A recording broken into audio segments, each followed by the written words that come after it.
Let me tell you something that might shock you. You don't have a grammar problem. You don't have a vocabulary problem. You have a psychological block. And until you fix this, you will keep understanding English, but never speaking it.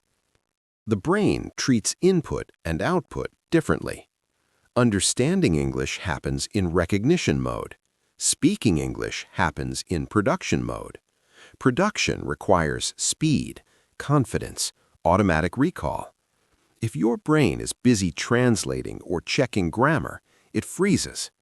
That's not lack of knowledge, that's cognitive overload.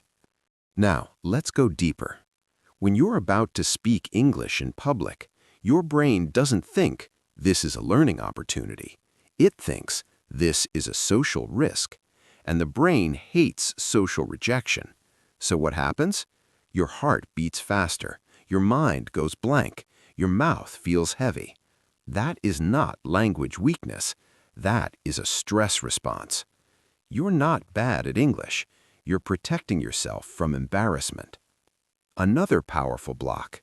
You don't see yourself as an English speaker. You think English is for Americans. English is for native speakers.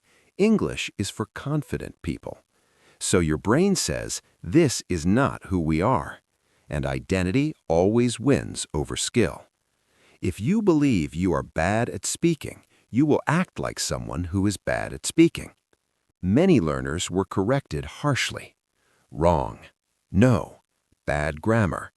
Every correction created tension. Now when you speak, your brain searches for mistakes instead of meaning. You became afraid of errors, but fluency grows from errors. Here is another truth. You consume English every day, but you don't produce it. Input without output creates silent learners. You trained your eyes, you trained your ears, you trained your memory, but you never trained your mouth. And speaking is physical coordination. It is muscle training. Fluency is not about knowing more. It is about removing fear. It is about repetition under low pressure. It is about training your mouth daily. Confidence does not come before speaking. Confidence comes after surviving speaking.